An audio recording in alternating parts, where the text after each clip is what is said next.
Peace, I'm Sierra, and welcome back to the Tarot Alchemy Podcast. For today's episode, joining me, I have Yuki here with me, and we are going to get into the symbolism of the Sun Tarot card. We are in the midst of Leo season, and Leo is also ruled by the Sun. And though Leo isn't technically ruling the Sun, I still think that this is the perfect season for us to kind of ground the energy of the sun and understand its significance, not only in tarot, but in our day to day as well. So, Yuki, welcome. It's so good to have you today. Thank you so much for having me. I love honestly getting into it and talking about a little bit of astrology too is like so good because Leo is vibrancy, which is the sun card. You know what I mean? So it's like perfect timing, absolute perfect timing. Absolutely. I couldn't agree more. So, before we get started, why don't you introduce yourself and let us know any of your spiritual or cultural background and how you got into tarot as well?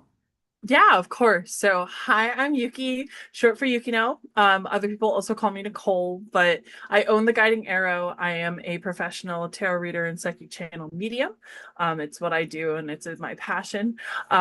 So, spiritually speaking, my background, I have been a practicing witch for many, many, many, many years. I was a very curious kid, so I ended up like dipping my toes into alchemy at a super young age and just looking into all these things and trying to like understand energetic alchemy and how to like make that happen. And then that kind of poured into witchcraft because I might get a little like heat for this, but like it is very similar where it's like you're taking all these different kind of elements and ingredients and you're trying to create something through that beautiful magnetism of energy. So I very much love my background. I've been practicing witch for over 20 years. Um, Same thing with tarot. My father had a shop when I was growing up in the local upstate New York area. And he had someone who he was dating who got me into tarot. And I just always had like a tiny little deck, like hidden, because on the other side of it, my mother was very Catholic, because, half Filipino. So it's a kind of goes hand in hand. So was definitely hiding it. And then when I turned 18, I got myself moved out, got my full first like big kid deck and just always have been reading. And after I want to say like a few years after COVID, I kind of got pushed into a direction of doing it professionally. So ever since then, it's been taken off. So it's one of those things. Once the sun card comes out, you really can't deny the calling. You know what I mean? Spoilers.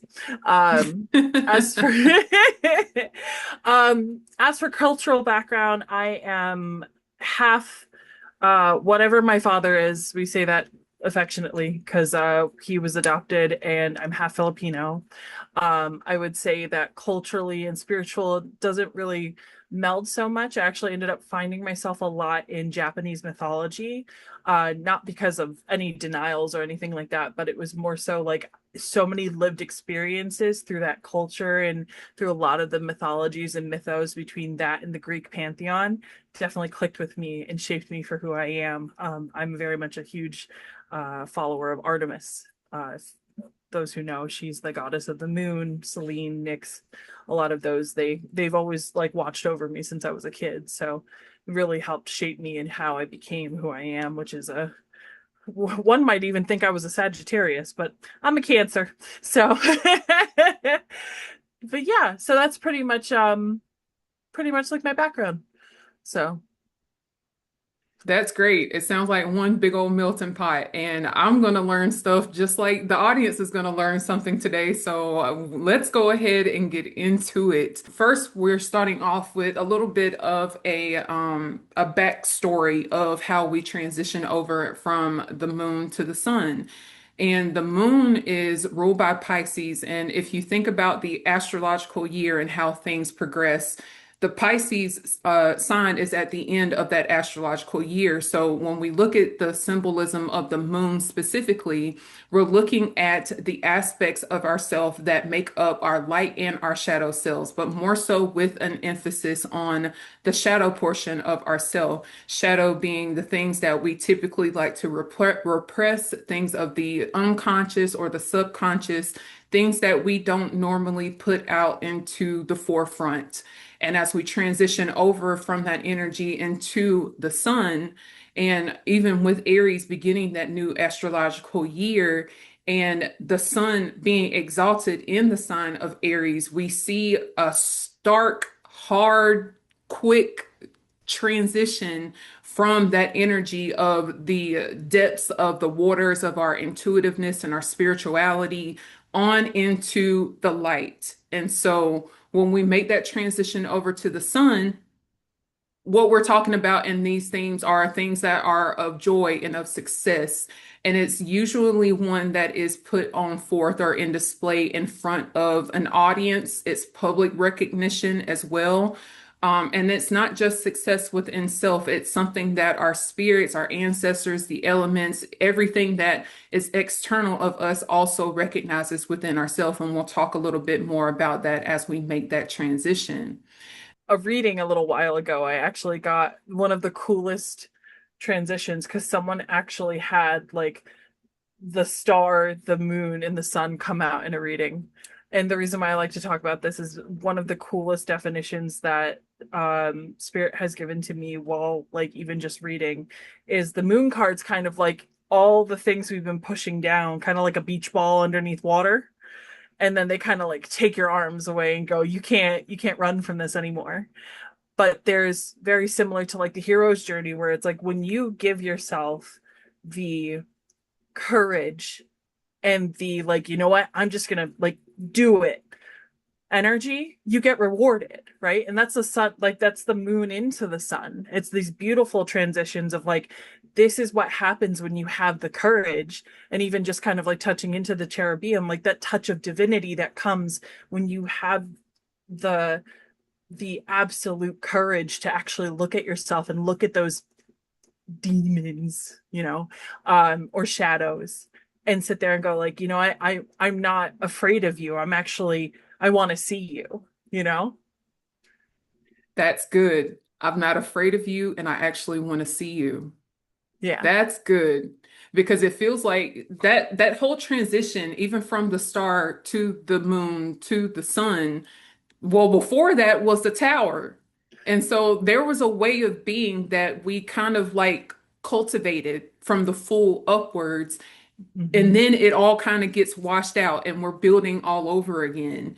But we're building from experience. We're not necessarily building from that ignorance or that childlike innocence that we typically associate with the fool. And like you were saying, with that transition that's into it, we're picking up all of those lessons that we have learned along the way. And when we come in contact with the sun, it's like it's I'm awareness, it's coming consciousness. out. It's like, oh my God. It's like Mm-hmm. it's finally here. And that energy carries over into key 20, which is judgment. So that same spiritual awakening, I get it now. It's like that intellect meets our foundations and what we've been able to gather from the lessons that we've learned in the cards prior. And I could say that arguably with each of the cards of the major arcana and how they build onto one another for sure. Yeah, no, 1,000%. And this is where I kind of want to like see your take on this too, because like how much of the irony is it that the sun card, which is talking about the wisdom of this clarity, and it's very interesting because you say Cherubim, and I'm like, it's a kid. It You right? know what I mean? But like how like I love that almost kind of like juxtaposition almost because it's like there is with like the greatest clarity sometimes we can have is by witnessing a child just being curious and being unburdened with anything that's like, even talking about being walled off from consciousness or walled off from limitations, and letting that light and letting that clarity show and be that way. You know what I mean? So it's like that's one thing where it's like I think it's so interesting because it's like I I love having that like perspective shift because I was like, I've never thought of it as a how do you say it? Cherubim? Cherubim is how I'm going to say it. Yeah. So if I say Yeah. it wrong, my bad, y'all. But Little baby angel. little teeny baby angel, yes. And even though they do present as a child or a baby, even, they were considered as protectors and servants of God in the Bible. With that, there is this Bible verse that I literally just found before we filmed this episode. And that goes back to Genesis 3 and 24. And this chapter of Genesis, chapter 3, talks about when Adam and Eve had that encounter with the serpent and the fruit and all of that. And God finds out and God banishes Adam and Eve from the garden. And so in Genesis 3 and 24, it says, after he drove the man out, the man referring to Adam, he placed on the east side of the Garden of Eden cherubim, a flaming sword flashing back and forth to guard the way to the tree of life. Now, there's layers to this, and if you think about how how tarot has is heavily influenced by the Kabbalah and their tree of life, and then you think about how the sun rises in the east, and then you also connect the cherubim as that guardian and that protector. What we'll end up talking about also with the sun is like, and even with the brick wall that's in the back that we'll also touch Right. on, it's like this barrier that's like, yes, it's splendor, it's freedom, it's liberation, but there's also a sense of containment there as well. Mm. And Well, so, I like, yeah. yeah. Sorry, go ahead. No, I was just gonna say, even with the Garden of Eden and the Tree of Life, it was like, no, you can't have access to all of this knowledge. There's layers to it. And so adding a cherubim there with a flaming sword, and you think about the sword in the suit of swords also representing the intellect and the mind, and the addition of the flames with it that also connects with the energy of the sun itself. All of this is going full circle. It's like a full circle moment 1000%. here. Well, it's even like, and the circle has layers because it's very interesting because in ceremonial magic, in tarot, it's the wands represent fire and the swords represent air, right? So in ceremonial magic, that's reversed. So the swords are the fire element, which I think is even more like, wah! But they switched it because they didn't want people like, accidentally opening portals with tarot cards. So that's the joke. But yeah, no, like even like just hearing that too, where it's like it's a flaming sword. Well, it's like it's fire on fire, which is also, hate to say it, but the sun is a ball of fire, um, as well too. No, but yeah, and that's to me, it's just like because that's not really my background. I really like love to hear about that because it's like that just infers so much too because it's like it is kind of like that wall of Eden and the cherubim also looks like he could be having a grand old time too inside. But it's because there is a level of containment and also just kind of riffing off of that as well too, that should also show there's a reason why the sun card is in the last leg of the major arcana and not right in the smack dab beginning. You know what I mean? Because there is wisdom and understanding. And also the other thing too here, it's like if we kind of bleed in a little bit of astrology, the sun placements, a lot of times people are like, oh yeah, that's like your core personality. Well, it's like it's also your ego, right? And like that's one thing where it's like you don't, the ego is yes there to keep you safe, but also it's like you don't want it kind of going rampant either. So it's like that wall definitely has a lot of layers of what it's showing about how it's containing and how it's like not necessarily controlling, but like where is the natural world, where is the natural order, and that kind of infers it to how it is also a very masculine card when we're talking about like the law of, you know, law of gender in that regard, not like masculine feminine like, guy versus girl, but like masculine energy of like having things in certain intellectual boxes or making sure where it's like when taking action and all those other things as well too, you know. That's a good point because if we're talking about wisdom, that's not something that we get when we're first born. That's Mm-hmm. not full energy, is not associated with wisdom. It's the beginning of the thought. And when we considering that it is key 19 and holistic tarot refers to key 19 and the number 19 as the card as the number of light. And the Thought Tarot deck also calls this specific tarot card the Lord of Light, also, and that light being reminiscent of consciousness. And so, to touch again on that tree of life, when I look at, if you look at between its Sephiroth, I think that's the correct way that you say it. In between the Had and the Yes Had is what they translate to also correlate with the Sun tarot card. Its letter is Resh. That path connects is Resh, and Resh looks like an L or a number seven. And they say that that looks like when you're standing straight up or you're erect and your head tilts all the way back. So you're looking up at light and at consciousness. And they associate that it's specifically with the head. And I also think Aries also rules the head. And Aries is exalted in that sun sign, as we talked about before. But they tell you that that path connects to the intellectual splendor of understanding to our foundation and our stability, our roots of who we are at our core. It's like whenever we look at the sun, it's that moment that we realize, oh, I get it. Again, consciousness and awareness. And so going back to that Bible verse, even having that connection to you can't have access to all of this all the time, but enjoy your piece of it. And as we talked about the ego, don't get so much in your head or in your ego that now you think you know everything.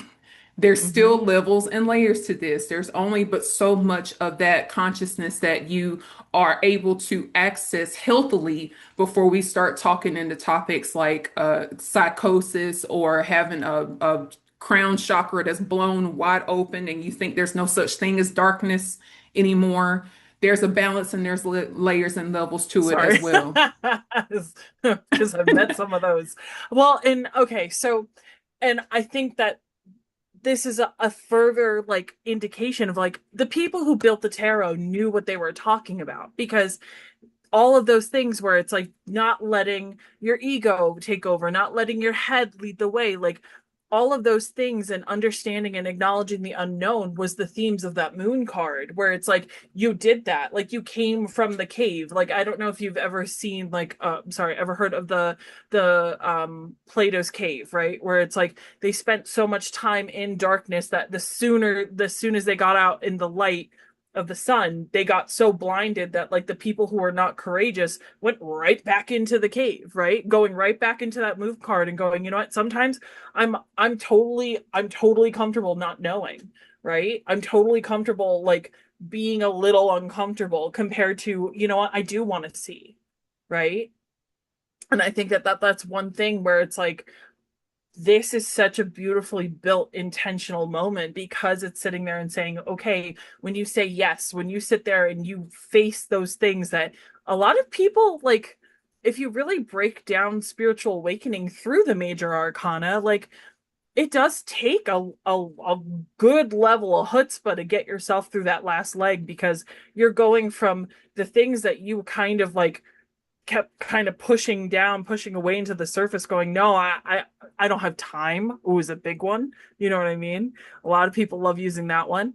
Or just like not giving themselves enough even credit of saying like I am courageous enough to be able to face those things or I do have it under control. And I also feel like the sun is this perfect conversation of lived experience, lived knowing, lived clarity, and lived wisdom as well, you know? Absolutely. And so that pretty much covers the cherubim portion of that. And then of course we see the horse. And then I also look at this horse and it doesn't look as mature as the other horses, like in the knight suit or even in the Six of Wands, even it looks like a more full-grown horse. So to me, it translates also to the new beginning for the horse that you're riding in on also. Well, oh, and also like compared to like the death card, right? Because he's coming in on a horse too. And I think that like another thing that to also to note is he doesn't have like a what do you call it? I'm not a Reigns. horse girl. Yeah, thank you. hmm We were on Not the a horse same girl. wavelength there. Yeah, I noticed too. that thing. Yeah, no. So like and being able like I don't know about you, while I'm not a horse girl, I have seen people who have ridden without all of the bells and whistles, and it is like it is a lot of it is a lot of control that's needed in order to stay on top, you know? So, Control, and I would argue harmony, integration, mm, trust, hmm and also because seeing where it's going to take you, you know? exactly, because like I think back to those that knight suit, like the Knight of Wands or the Knight of Swords, they're holding on to those reins and they're telling you exactly what they want. The temperament of that horse matches the temperament of the one riding it. And A they're letting thousand you percent. know that this is what we're going to do and charge forward. But here it's like there's some symbiosis happening here. It's like Yeah. my energy, how I feel towards myself. I'm even thinking of the Strength Tarot card right now of getting on that same frequency and wavelength. And then the red banner that we also see, and with the horse, it just gives this energy of look at me. It's not like no small teeny insignia like on the death card with The low. the flag that we see there. It's Yeah. like this is just what it is. The red banner to me when I look at it looks like a more of a celebratory, this is me, this is the parade, look at me, look at what I'm doing, celebrate me. I think I said it best where it's like the cherubim or even just like the idea of youth as well too. It's like there is wisdom and also looking into the things that have that vitality, if you will. But I also feel like that does also line up with like that fun little horse. On a really huge side note, I don't know if you've ever had the opportunity to do this, and I highly recommend if you want a really good laugh, just look at the faces of all the horses in the entire tarot deck. It is a very good time. Just throwing that I out there. think the Knight of Swords, for instance, he looks kind of He's spooked. like, it is such a good time. I taught a tarot class maybe 2 months ago, and just for fun, like because it's like you get a lot of information, but it's like a really great like icebreaker to get people to like have some fun. Is you like take some of those stills. Like I always pull up the horses and go, like, do you think he's having a good time?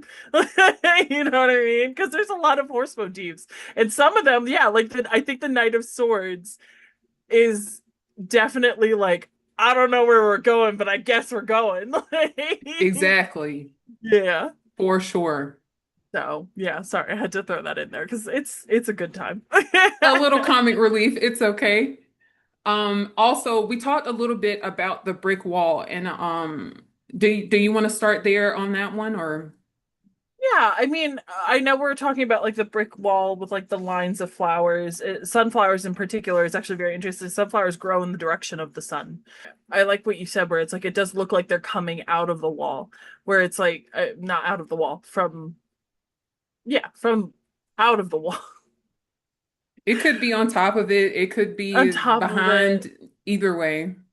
Well, and I think it's very interesting because it's like it's not even like the cherubim is like separated from it because he has like a little crown of flowers himself, Hmm.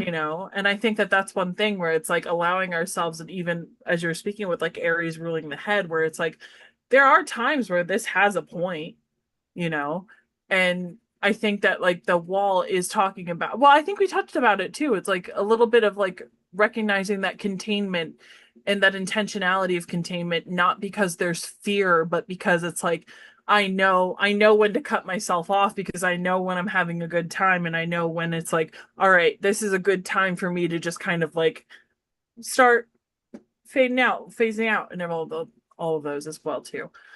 So I think that especially when it comes to like this brick wall, like there's a lot here about the intentionality of like containment coming from a place of not out of fear because you're afraid of what's on the other side of it, but it's almost like a wisdom of clarity of going like, I know when enough is enough. That's a good point because you think when you look at the sun card, look at the front of that brick wall that faces us, but you don't know what's on the other side of it and what's you're being shielded from or protected from. And I think that any too much of anything can be detrimental to us. And just like we're talking about the sun with the sun tarot card, too much knowledge, too much cerebral activity without enough introspection, without enough of your connection to your feminine energy, and not feminine associated with gender, but feminine and associated with our intuition and our receptive energy, that can be a bit detrimental for us also.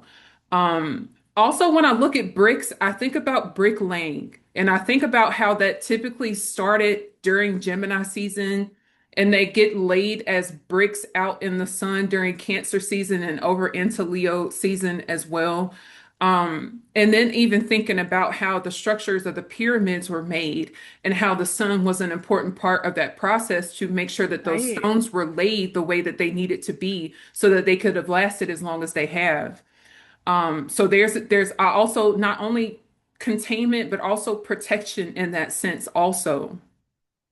Well, it's interesting because it's like the sun card, like we have in witchcraft, like we have in Gemini season, we have the summer solstice, which is a very sun bright um led celebration. And it's very interesting because if you even look at the wheel of the year, there's nothing going on in Cancer season until 8/1, which is all very well into Leo season, which is Lammas, which is the like the first harvest, right?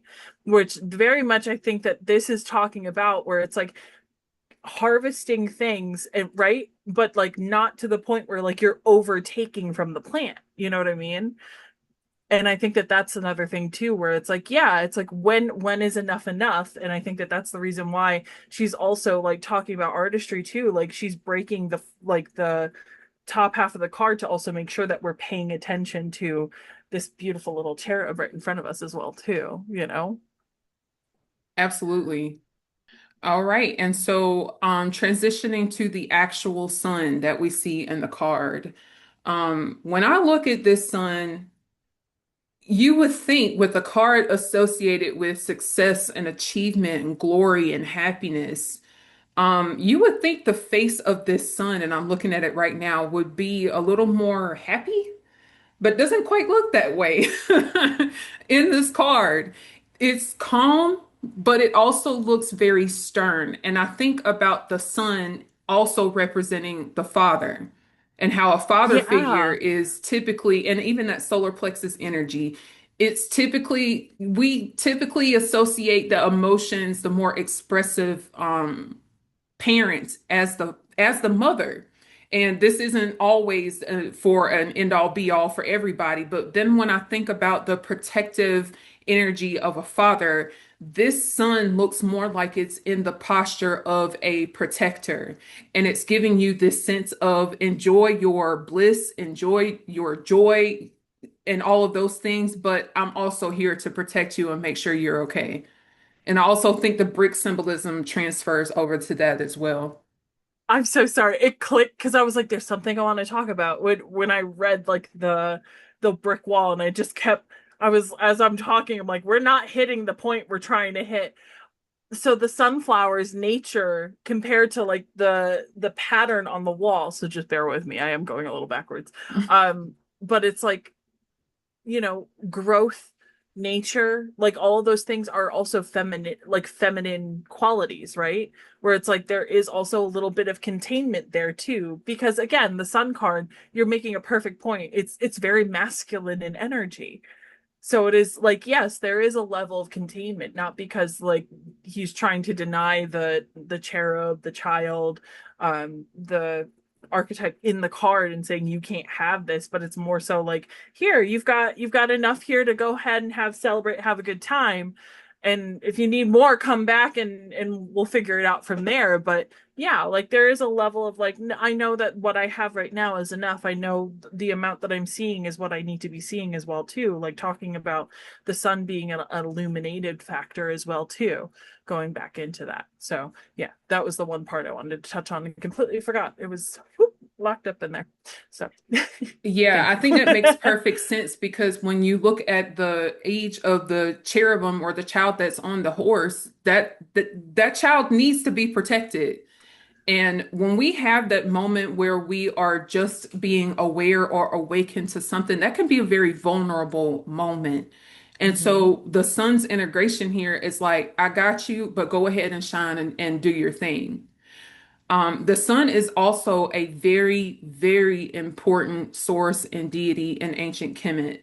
When I think of the sun, the first thing I think of is Ra. And Ra is someone who created himself from the primordial waters, who is also known as Nun, or spelled Nun. And that the ability for him to create himself started with the will to do it. And when I think about the will, I go back to that solar plexus. It's our confidence, it's our ability to know that we can achieve this thing within ourselves, but then standing in it and standing in it firmly to be able to create and do what it is that you want to manifest for yourself.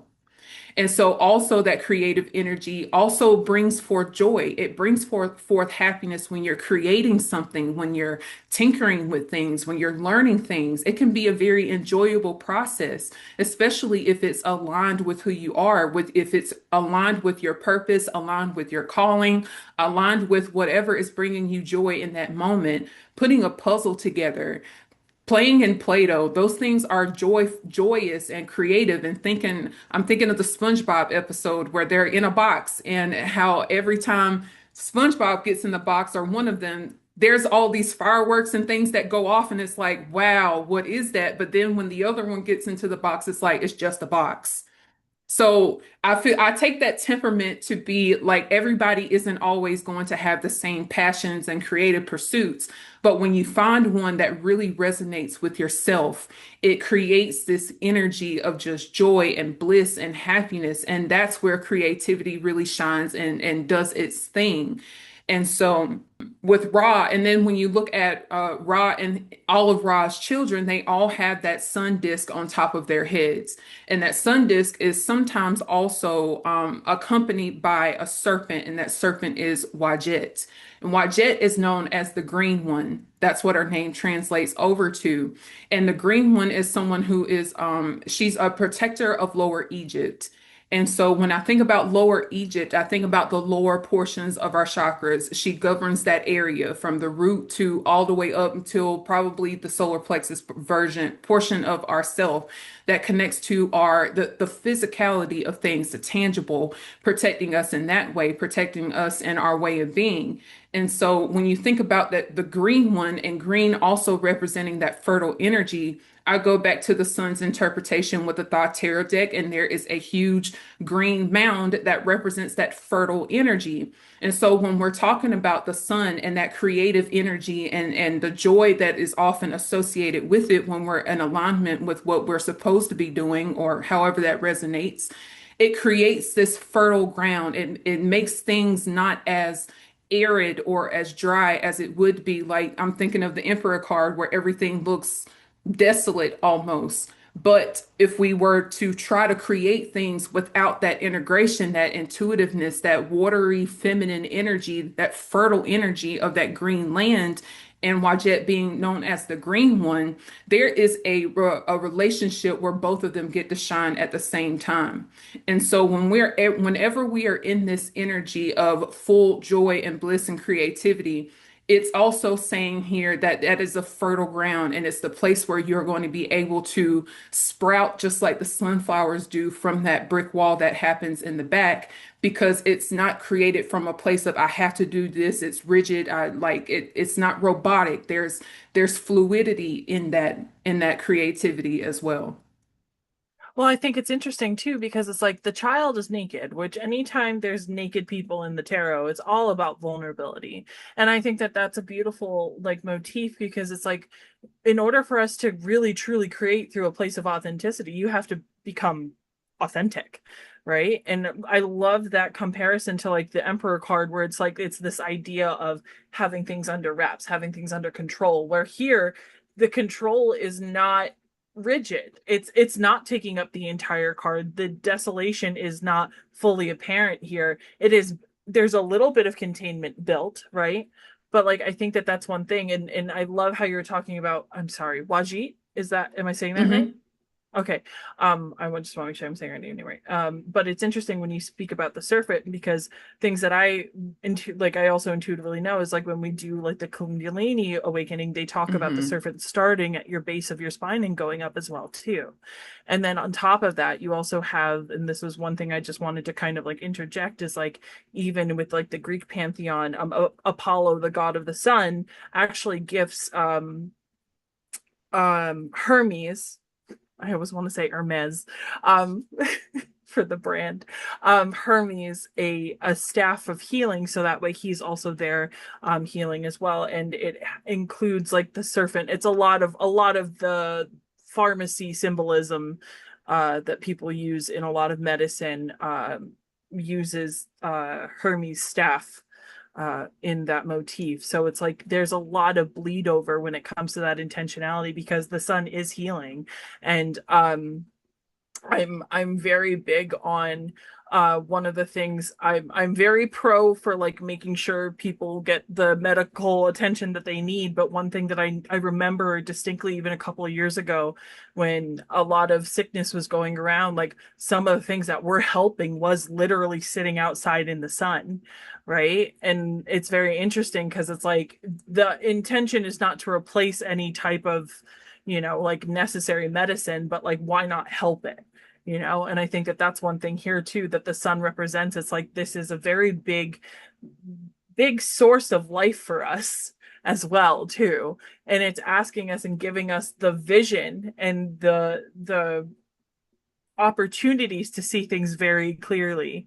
And it's coming from, again, when you're talking about that beautiful solar plexus energy, where it's like, again, talking about that transition from the moon, where it's like, are you courageous enough to step out of the cage or cave, um and blink and let your eyes adjust, you know like I think that that's such a beautiful moment to sit there and go like, yes, I'm going to take this moment to be courageous enough within myself to give myself a chance. And that's like, artists are so courageous for doing that because it's like it's sitting there and saying like, I'm seeing things around me and I want to interpret in the way that I'm seeing because it deserves some time in the sun too.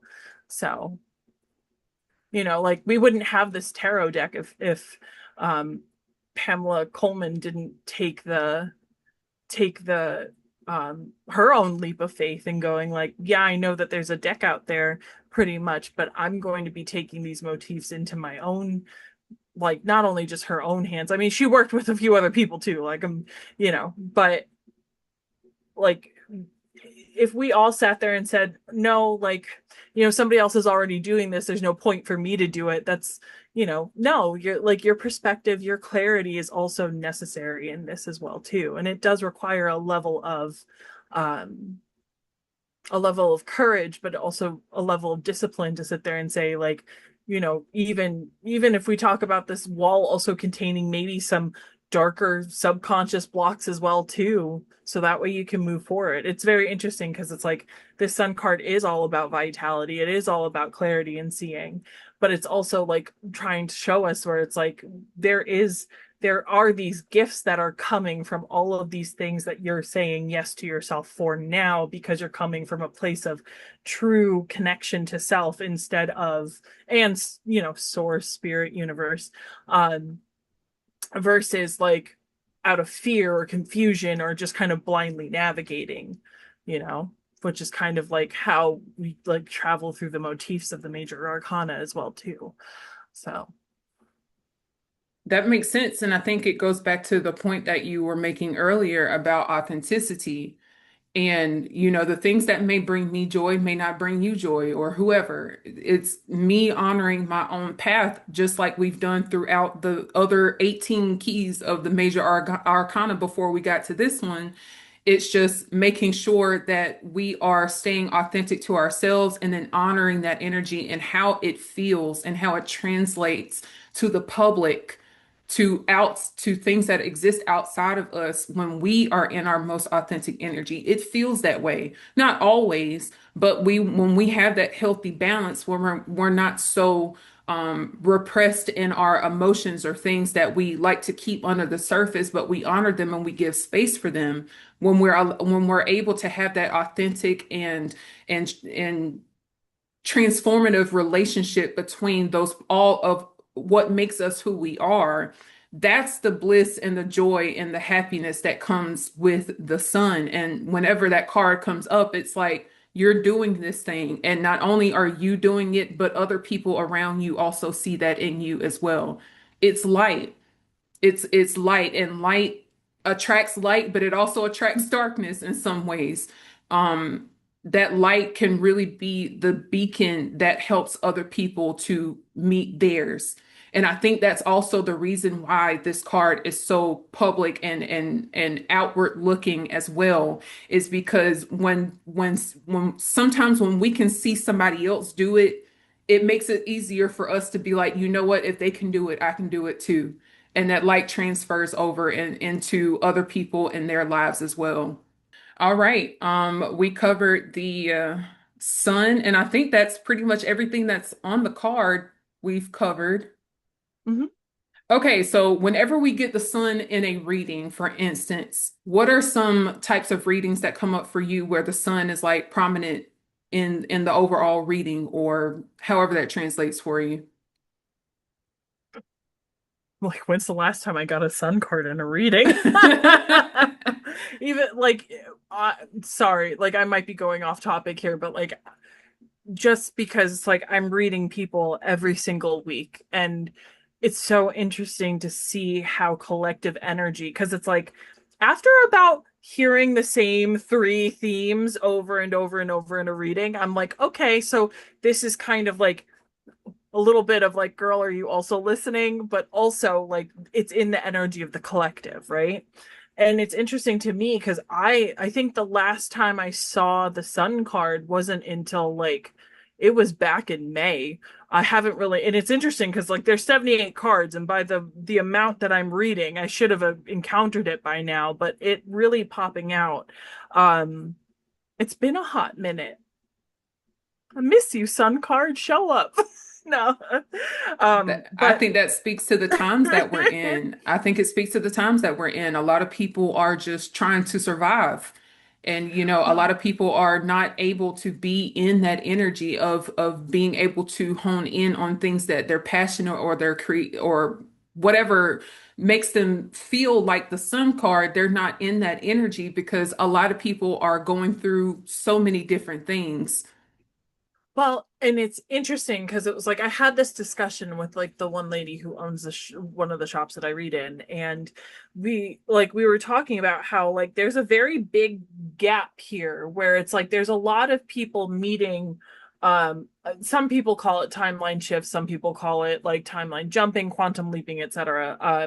But like it's this interesting shift of like the people who have been really like working on themselves and really like getting out there and like doing the work, and they're starting to see the blooming. It's interesting because the energy doesn't feel like the sun card. It kind of feels like the 10 of Pentacles, where it's like this has been a built like slow burn. It's like a slow burn romance, versus like the sun. Not saying that the sun isn't all the time there, but like, the sun goes to bed, all jokes aside. But I will say it's like if we take it into the context, the last time I really interacted with the sun card, um, even just on a personal level, like I remember it was actually coming up in reverse for me.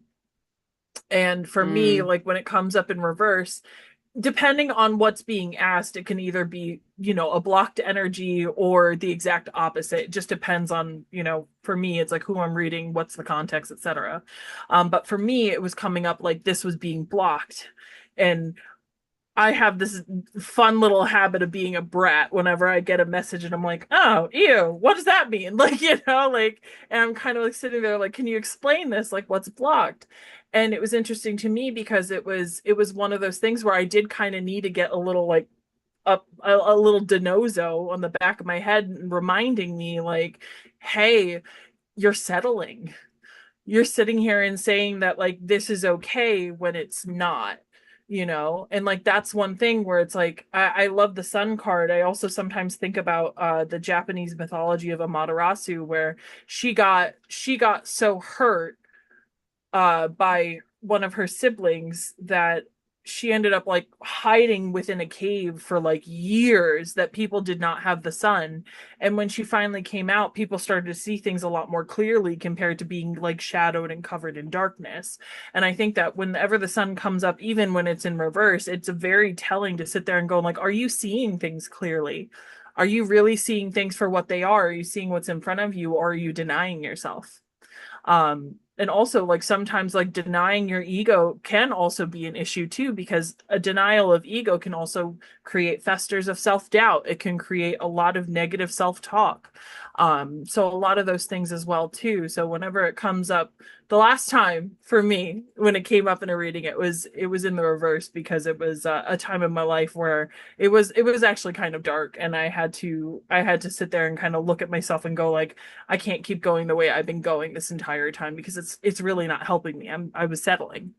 Um, but in context of like other types of readings, like whenever I see it in a relationship reading, it again, one of the things is like readings versus the question. Because for me, whenever I do readings, I ask very like pointed questions where it's like, okay, so like what's this overall energy? If the overall energy for love is coming up the sun, like things are good, like things are for the most part, like you're seeing this person clearly, is like one of my favorite things that has definitely come through. But like if this is, the sun, like if this is an energy that's holding you back, because that's like another question that I ask, if the sun comes up, it's like, girl, are you seeing things clearly?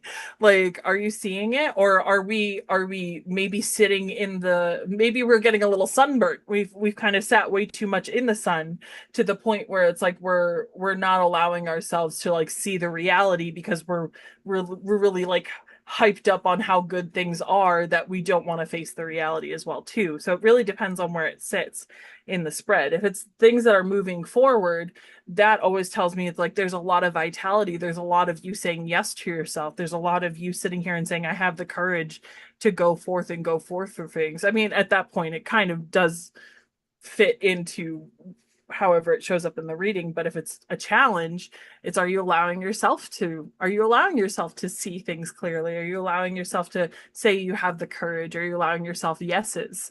Because it's definitely, if it's coming up as a challenge, it might be one of those things where whenever that does come up, it's kind of like, oh, this is too good to be true, you know? And then like one of the last placements that I usually pull for is like, what is the future energy? And that could be like future divination. Sometimes it's people's higher selves coming in and going like, hey, wake up. You know what I mean? Like you gotta not only just see things clearly, but it's like I'm coming from a place of we're finally achieving what we've been hoping for. You pushed through. Especially whenever I see like either the devil card or the moon card that comes up in any other areas of the spread, or any challenge cards. Like the Three of Swords, Nine of Swords, Nine of Wands, all those other cards that have negative infliction but are so important, and people need to stop picking on those cards.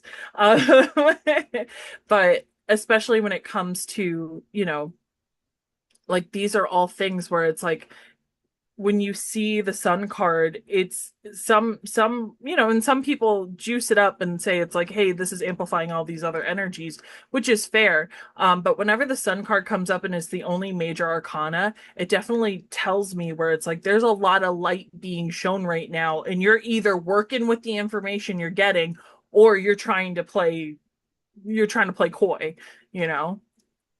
So for readings in general, I know that was kind of like a long-winded, but that's whenever the sun card kind of shows up when in those types of readings, I always look at how it comes up in the position, and specifically like what I'm asking in the question, like if I'm doing a relationship reading and the sun card's coming up, because I'll do person A, person B, and then the relationship, and then in the relationship the sun card comes up, I'm like, y'all went through some stuff and you got here. um it's I promise this will be like my last little winded tangent, but it's very interesting now I'm remembering it. This was I want to say 2 winters ago. I had the privilege of reading someone who their significant other was like a spiritual guide that got to incarnate with them. And I got to do that spread, and the sun card came out in that. And it was so beautiful to see because it's like this person, this person's like this person's significant other was so protective of them, but also it is very much kind of like the wall where it's like they're kind of like the bumpers on the bumper car for them. So that way it's like, they're making sure they're having a grand old time, but they're making sure they're not going to get whole full on whiplash because they're just like crashing into things without paying attention. So yeah, that's pretty much the ways I've interacted with the sun in readings. Yeah, context definitely matters, and the spread and the other cards that come up whenever the sun is present. And you hit on a couple of things that I think are really important, especially with that couple. If the sun were to come out, it's important to also make sure that you're not depending on their energy to fulfill yours, and it's not codependency. But it's like two suns being able to exist at the same time in the same place without pulling too much on one or the other. It's a well balanced relationship. And whenever I think of the sun in general in any type of reading, normally in the upright, you're just happy doing what you're doing. I feel like it's just joy in just being and not being too consumed with what things could be or what they were, but finding the ability to see the light in any situation, regardless of what your circumstances look like. But also in the reverse, and this is the first time I'm talking about a reverse card on this series, but I think it's also Sorry. important for context because sometimes, like that crown chakra being blown wide open, and you don't think that there is a such thing as negativity or negative energy when we live in a reality of duality in this human experience. It's not to put you on guard and to make you see, no, these things, I should always be on guard about these things. I shouldn't be happy. No, it's just being cognizant and aware of where you are, of being present in the moment to be able to see everything that that light touches, not just the parts that make you feel and look good. It's the clarity that comes with being able to see a situation for what it is and not through rose-colored glasses, I would say. And Yes. so, because when it comes to that sun, it's like what you see is what you get. There isn't the depths of the shadows, like in the moon, for instance. There isn't too much underneath the surface that comes up whenever the sun is in a reading. It's what you see, it's what's around you. Are you able to take off those rose-colored glasses and look at things for what they actually are without it taking you off of your rocker, without it making you feel like, I shouldn't be this joyful, or I should change my temperament, or I should fit into this kind of mold. No, it's still staying in your authenticity, as you stated before, and being your most joyous, happy self with what's in front of you, and not feeling like you have to attain or reach something, even when it comes to consciousness. I feel like sometimes when people are decolonizing themselves from whatever religion that they were in before into spirituality or something a bit more mystical, that sometimes that energy can get conflated a little bit. Sometimes you can feel like, well, I think I know everything at this point. So one of my favorite tarot books is Tarot for Change, and it is a psychologist who goes through and explains all of the cards in tarot, but through a psychological lens. Hmm. And I'm pulling the bow back a little bit for this one because you're saying all these beautiful little buzzwords that are just making me so happy. Um, well, it's very interesting because it's like the moon card is sitting there and it's like it's that confusion. It's that like sometimes you sit there and you say, I know, I know, I know, I know, I know. And then the moon card comes up and goes, do ya? You know what I mean? And I think that that's one thing where it's like, it's being able to, I feel like the buzzword here is almost very, very similar to the strength card, but it's like, it is embodied courage. Hmm. of sitting there and going like, you know what, I face the things, and I'm also coming from a level of humility of there are things that I do not know, right? Which I think that's why it's very intentional that it's like a youthful imagery when it's on this card as well too. Um, I had a point. It's okay Oh, because as I was talking earlier, I yeah. completely lost it. But Sorry. um, Yeah. with that, I like deconstructing religion on that point. It's like whenever we're leaving one and going into another, sometimes we think that we have to work really hard to attain this level of enlightenment.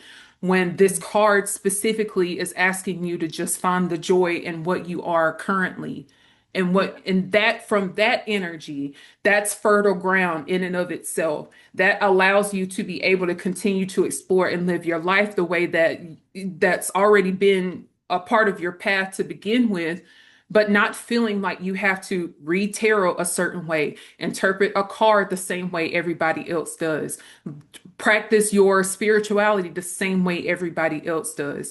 It's asking you to take a minute and can you just see the joy and gratitude and where you are currently and what you are doing right now in this moment? Can you see that clearly as just enough of what you need to make it into the next transition? Because it Mm, takes you out of that ability to be present with yourself. And that's where you learn the most in this spiritual journey is when you can just sit in your own awareness and in your own state of being and just observe. You learn a lot through that way. But again, with the sun being a masculine card, this is something that you have to actively make sure that is a part of your experience. You have to be active in pursuing that joy in the midst of your being, regardless of what's going on around you. It doesn't mean that nothing bad won't ever happen. It's just saying that I'm not going to get in this doom and gloom because this one thing happened in my life. I got this beautiful message when you were saying that. It was in the world full of what do you bring to the table? You say, I am the God table. Oops, sorry. I am the I'll table. bleep Sorry. it. I'll It's okay. okay. So it's like so in a world that says, what do you bring to the table? The sun card is you going, I am the table. Like because you are like instead of it. It's beautiful because it's like one of the biggest privileges I get to see is whenever I have somebody who comes in for a reading and they love, they jive, they vibe, they want to keep reading with me. I get to see them go through these beautiful growths and again like I finally figured out what I was trying to say before, but it's like that level of consciousness, right? When we talk about the major arcana, especially the last seven, right? Where it's like you're coming from a place like even just starting at like the tower where it's like you had to let go of things. You needed that beautiful little divine intervention because you were clinging a little way too hard to the point where you were going to let it keep hurting you. So something had to happen. The things that were no longer serving you, the things that were not going to stay in weather the storm with you had to go, right? And then you've got the star card where it's that beautiful quietness afterwards where it's like you're seeing what's left of all these things, right? And that's how you can get to the point. And I'm not to like jump around, but like that's from the leftover of the wreckage, where do you take refuge and where do you cultivate, where do you grow and how can you grow that and can you see that within your vision? And then that's when the moon card comes in and challenges all of these fervent subconscious beliefs and blocks that are sitting here and saying, do you really know everything? Do you really think that, like do you really think that like what you're doing right here is actually going to have some revolve? And yeah, it's fears, it's confusions, it's going, why did I have to lose my job like in order for me to become this? But the sun card sitting here and saying even right before that, it's saying all of this type of deconditionalization that keeps happening to you is happening because they want you to see this beautiful core, this beautiful center of this universe that you yourself are, and we couldn't get to you with all these other things that were being thrown on top of you and telling you, what are you doing, what are you bringing, what can you provide, and sitting here and saying you have to be productive, you have to do this, you have to show your worth, you have to show your value. And the sun card's like, no, I just got done doing all that stuff, and I'm starting to realize, no, honestly, I've been here for a couple of months, and It's here. I have that.